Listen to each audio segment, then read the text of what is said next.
तो मैं बहुत बार विवेक के पास फ़ोन करके बोली हूँ इस तरह मत करो, तुम्हें जो चाहिए पैसा जो भी ज़रूरत का सामान होता है मैं दे ही रही हूँ।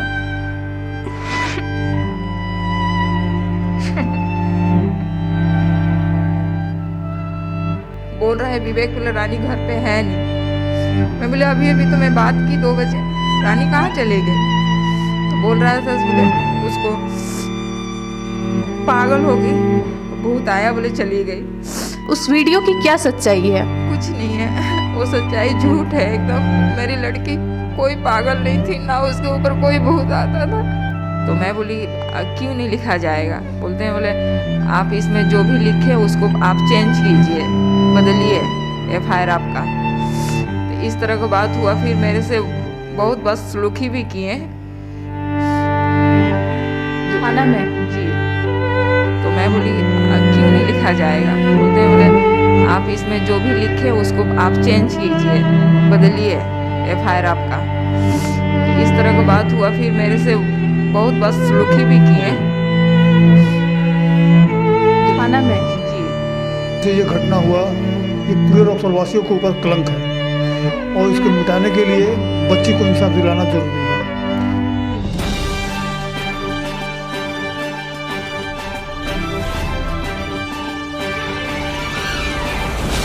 नमस्कार, मैं हूं आपके साथ सोनम सिन्हा और आप देख रहे हैं खबरी 24/7। कुछ दिनों पहले आपने हमारे चैनल पर एक वीडियो देखा था। विवेक नाम का एक शख्स हमारे पास आता है और अपनी पत्नी के लापता होने की बात कहता है और हमारे चैनल के माध्यम से गुहार लगाता है कि जिस किसी को भी अगर मेरी पत्नी दिखाई देती है या कोई सूचना मिलती है तो आप मुझसे संपर्क करें। मेरी पत्नी लापता है, उसका कोई पता नहीं चल रहा है। प्रशासन को 24 घंटा के अंदर गए सूचना देने, तो इंस्पेक्टर साहब बोले कि अभी खोजो। उसके बाद खोजने के बाद ना पता लगा तो उसके नेक्स्ट दिन हम आज जाकर आवेदन दिए। उसके अगले ही दिन खबर आती है कि एक डेड बॉडी मिली है। बहुत से वीडियोस भी वायरल हुए, आपने देखा होगा, बहुत से चैनलों पर भी देखा होगा। आपने ऐसा भी देखा होगा कुछ चैनल ऐसे हैं जो इतनी बड़ी ये घटना है, इतनी निर्मम हत्या कर दी जाती है एक बच्ची की और लोग शेरो शायरी तक ही इस घटना को सीमित रखते हैं। तो ऐसे चैनल और ऐसे पत्रकार की मैं कड़ी निंदा करती हूँ। हमारे साथ मौजूद हैं रानी की माता श्री। तो कैसे ये घटना की सूचना मिली और कैसे क्या हुआ, आइए इस बात पर थोड़ी सी जानकारी लेते हैं। सबसे पहले तो आप ये बताइए कि रानी की शादी कब हुई थी? 2020 में 15 तारीख को। शादीशुदा ज़िंदगी कैसी चल रही थी रानी की? पहले तो ठीक था, बीच में कुछ अनबन हो रही थी जिस पर हम लोग सब मिल के सुझाव दिए फैमिली, तो ठीक था। उसके बाद से वो दिल्ली से आई, उसके बाद से उसके हस्बैंड के साथ में कुछ ऐसा चल रहा था जो बीच बीच में मुझे बताई। तो मैं बहुत बार विवेक के पास फ़ोन करके बोली हूँ इस तरह मत करो, तुम्हें जो चाहिए पैसा जो भी ज़रूरत का सामान होता है मैं दे ही रही हूँ। और तो नहीं ऐसा कोई बात नहीं, सब ठीक है ठीक है। बहुत बार रानी को मारा भी हो, वीडियो मेरे पास भेजी से मेरे को मारते हैं देखो इस तरह। तो ये बात मैं पूछने के बाद वो सिर्फ ना ही बोलता था हमेशा, और यही बातें वो रानी बोलती थी, झूठ बोलते हैं से मैं नानी को बुला दूँ, मैं नानी के साथ मैं घर पे जाऊँगी। तो कितने बार नानी को बुलाने के बाद वो घर पे नानी के साथ गई है, तो फिर माफ़ी उफ़ी मांग कर नानी के घर से रानी को ले आता था। सब ऐसा दोबारा होगा नहीं। जैसे रानी बोलती थी उसके फैमिली उसको टॉर्चर करते हैं से। अच्छा, फैमिली की तरफ से भी टॉर्चर किया जाता है? जैसे दहेज के लेकर। तो मैं बोलती थी देंगे हम लोग दहेज, कुछ दिन अच्छा से तुम लोग साथ दो रहो, हम भी तो जान ले से तुम सही से वहाँ पर हो तो हम दहेज देंगे। और दिए भी, ज़रूरत का सामान जो हो, जहाँ तक हेल्प हो वो सब हम किए, दिए भी, पैसा वैसा सामान वामान भी, यहाँ तक कि नानी भी दी जाकर, मेरा लड़का भी दिया, भाई भी बहुत बार उसके घर पहुँचा के आया पैसा से लेकर हर सामान ले। तो शादी जैसा कि आपने बताया दिसंबर 2020 में हुई थी, और ठीक 1 साल बाद दिसंबर 2021 में खबर आती है रानी के मौत की।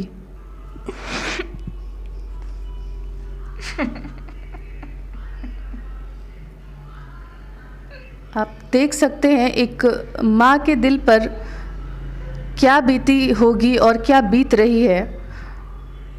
जब हमें इस बात से इतना दुख हो रहा है तो एक माँ के ऊपर जिन्होंने जन्म दिया था रानी को, वो कैसा महसूस कर रही होंगी। मैम,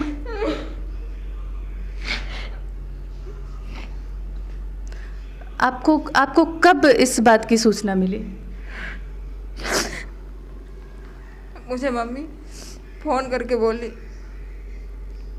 सो रानी बोल रहा है, विवेक बोला रानी घर पे है नहीं। मैं बोले अभी अभी तो मैं बात की 2 बजे, रानी कहाँ चले गई?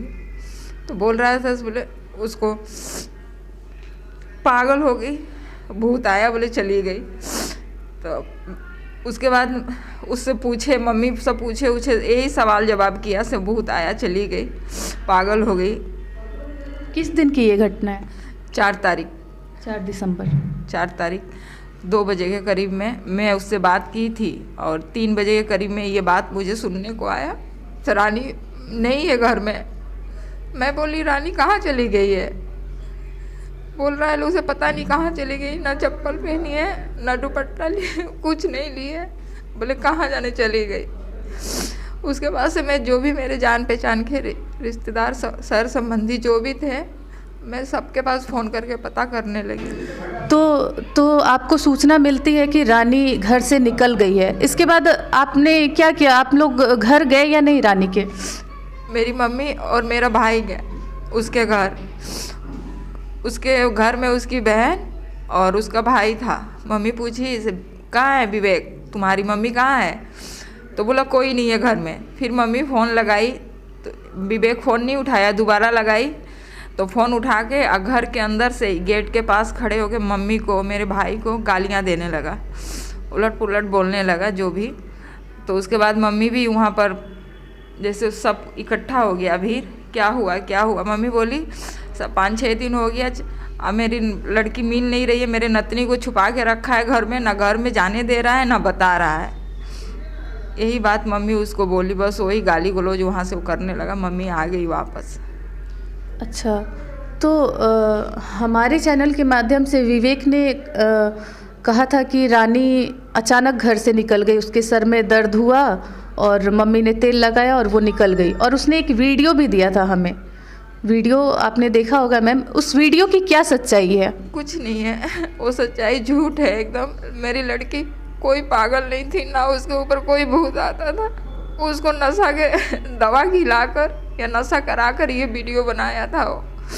वो नशा भी करता है। मेरी लड़की एक बार मुझे बताई थी, सो नशा भी करता है।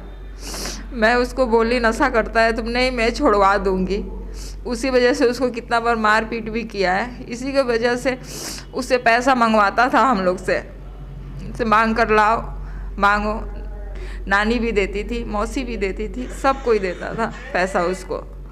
इसके पीछे क्या कारण हो सकता है? कोई किसी प्लानिंग के तहत ये मर्डर किया गया है या? हाँ, क्योंकि प्लानिंग ही है, क्योंकि रानी के नाम पर 4-5 लाख रुपए हैं। और रानी को बहुत बार बोला मांग लो पैसे, हम लोग बोले देंगे, अभी नहीं देंगे। और रानी ये भी बोलती थी तुम जो नशा करता है और जो नशा का कारोबार करता है मैं सबको बताऊंगी, यहाँ तक कि मैं पुलिस में भी कंप्लेन दूंगी। ये सारा बात उसको बोली है। हो सकता है इस वजह से वो कहीं कुछ इस घटना को अंजाम दिया गया। तो मौत की पुष्टि कैसे हुई? कितनी तारीख को आपको इसकी खबर मिली? 16 तारीख को मैं डीएसपी सर के ऑफिस गई हुई थी। उनसे मिलकर नीचे आई तो मेरे लड़के के मोबाइल पर एक फ़ोटो आया। बोला सी ये 11 तारीख का घटना है, सो उसी में एक फ़ोटो भेजा हुआ है, देखो ना। तो मैं बोली कहाँ है, दिखाओ। मैं जब देखी तो मेरी रानी थी, वही कपड़ा वही सब कुछ पहनी हुई थी जो मैं उसको दी थी।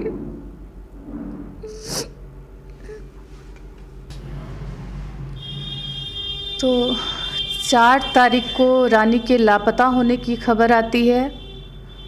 14 तारीख को विवेक हमारे पास आता है, वो लापता की खबर देता है और लोगों से गुहार लगाता है। 16 तारीख को घर वालों के पास फ़ोटो आती है और पहचान ये लोग कर पाते हैं कि ये रानी की ही तस्वीर है, और 11 तारीख की ये घटना बताई जाती है। तो 16 तारीख को मैम जब आपने पहचान लिया कि ये मेरी बेटी रानी ही है, उसके बाद का क्या प्रोसेस रहा? आपने एफआईआर दर्ज कराया या कंप्लेन कोई किया थाना में? जी, मैं 13 तारीख को एफआईआर लिखा कर लाई थी, तो मैं थाना में दे चुकी थी। उससे पहले मैं 10 तारीख को आई थी। 10 तारीख को गुमशुदा का रिपोर्ट भी लिखाई थी। और उसके बाद जब मुझे ये पता चला 15 तारीख को मैं आई, उनको बोली तो एफआईआर हमारा नहीं लिख रहे थे सर। बोल रहे थे इस तरह की एफआईआर नहीं लिखा जाएगा जिस तरह आप इसमें लिख के दिए हैं। तो मैं बोली क्यों नहीं लिखा जाएगा? बोलते हैं बोले आप इसमें जो भी लिखे उसको आप चेंज कीजिए, बदलिए एफआईआर आपका। तो इस तरह का बात हुआ। फिर मेरे से बहुत बदसलूकी भी किए थाना में। जी, ऐसे नहीं होता, ऐसे नहीं होता। मैं बोली मेरी लड़की को ढूंढ दीजिए आप लोग। तो उस समय में मुझे बोले क्या मेरे पास जादू की छड़ी है जो मैं घुमा कर आपके लड़की को ढूंढ दूंगा। मैम अब तक की क्या अपडेट है? आपका एफआईआर दर्ज किया गया या नहीं? दर्ज हो गई है।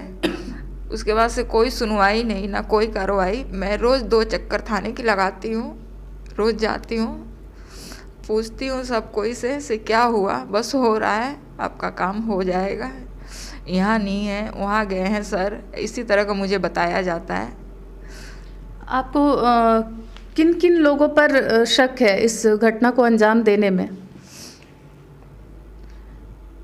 फैमिली में उनके माँ, बहन, भाई और जो भी जैसे उनके साथ दिए होंगे, जो उनके सर संबंधी हैं उन पर।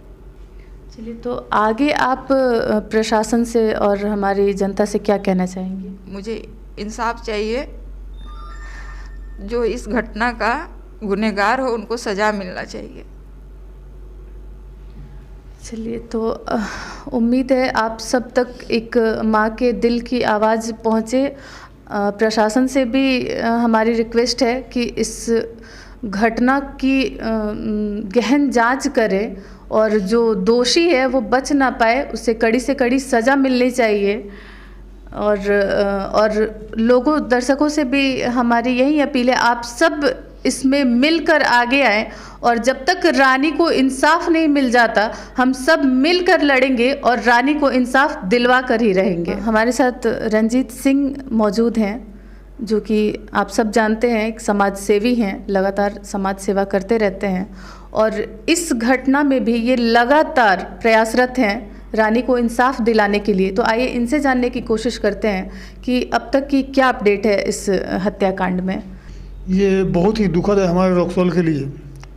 आज जो ये घटना हुआ ये पूरे रक्सौल वासियों के ऊपर कलंक है और इसको मिटाने के लिए बच्ची को इंसाफ दिलाना ज़रूरी है और इसके लिए हर संभव प्रयास करेंगे हम कि बच्ची को इंसाफ मिले। इस हत्या की क्या वजह है, आपको क्या लगता है? आज अपने रक्सौल में हर गली, हर चौक चौराहे पे कुछ लफुए लोग, नशेड़ी लोग घूमते हैं और 14 साल 15 साल की बच्चियों को झांसा दे करके उनके प्यार के जाल में फंसाते हैं, शादी मोहब्बत करते हैं और इस तरह का अंजाम देते हैं। रानी की जो हत्या हुई है इसमें भी ऐसा अंदाज़ा लगाया जा रहा है कि जैसा वो वीडियो वायरल हुआ आपने भी देखा होगा, तो विवेक के द्वारा तो भरमाया जाता है कि ये भूत प्रेत ऐसा चक्कर है, लेकिन आपको इसमें क्या लगता है? भूत प्रेत तो अफवाह है, गलत है, झूठ है वो उस चीज़ को हम नहीं मानते हैं। उस बच्ची को नशे का दवा खिला करके उस तरह से बात उगलवाया गया है। क्योंकि हमारे घर में भी एक छोटा भाई है जो कि नशा का आदी था, अभी नशा मुक्ति केंद्र में उसका इलाज चल रहा है। वो भी कई बार हम लोग देखेंगे कि जब वैट वगैरह खा लेगा तो बोलने का ढंग कुछ ऐसा ही हो जाता है। सर, तो आपको नहीं लगता ये घटना प्री प्लान्ड थी, ये वीडियो बनाना, वायरल करना, ये सब? जी जी बिल्कुल, ये ऐसा लग रहा है कि पूरी प्लान था ये, और ये जो भी किया गया विवेक के द्वारा बहुत सोच समझ के किया गया, उसके संगी साथियों रिश्तेदारों के साथ किया गया। क्योंकि 4 तारीख को मर्डर होता है, 6 तारीख को उनकी बहन का गाड़ी आता है, बहनोई का गाड़ी आता है, और उसके बाद से डेड बॉडी हम लोगों को 11 तारीख को पता चलता है कि लखौरा मिला हुआ है। 16 तारीख को हम लोग लखौरा थाने में जा कर के वहाँ के प्रभारी अवनीश जी से मिलते हैं, जानकारी लेते हैं, घटनास्थल पर जाकर देखते हैं, बच्ची का बाल उठा कर लाते हैं हम लोग। और हमारा प्रशासन इतना सुस्त है कि ये 8-10 दिनों में ये भी पता नहीं कर पाया कि कौन कौन है, कहाँ हैं, कैसे हैं, उनका अपराधी को गिरफ्तार करें, अपराधी के घर को खुलवा करके उसका जांच करें ताकि वहाँ में कुछ सबूत मिल सके।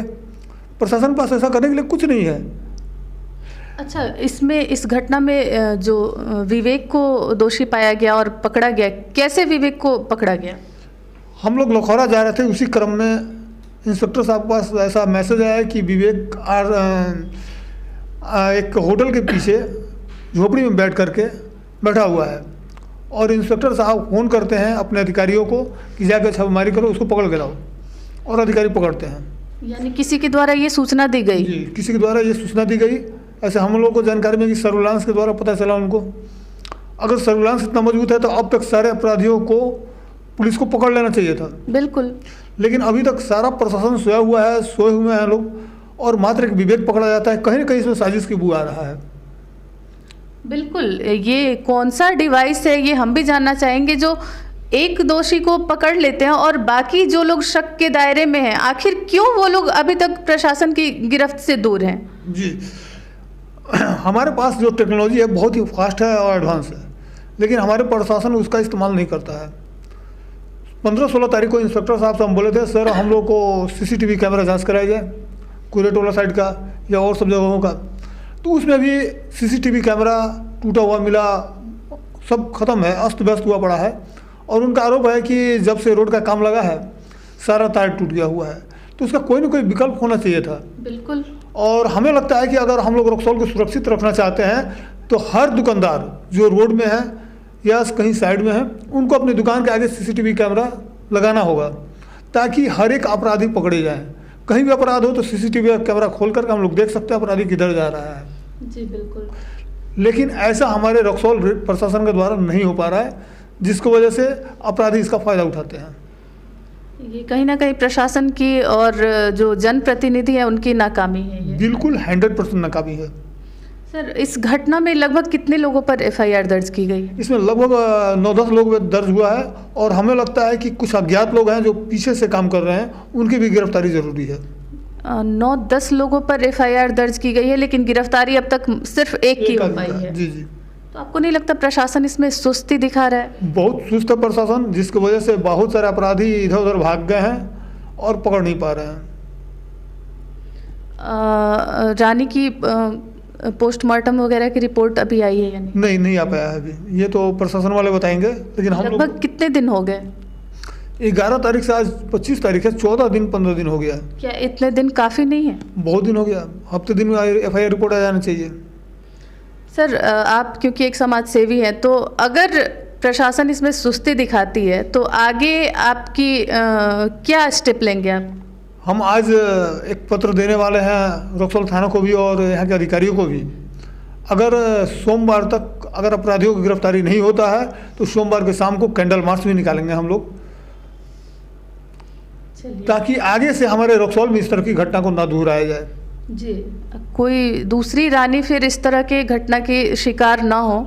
हम भी यही चाहेंगे कि हर हाल में रानी को इंसाफ मिले, और आप सब इसमें हमारा साथ दें। हम सब मिलकर रानी को इंसाफ ज़रूर दिलाएंगे। धन्यवाद।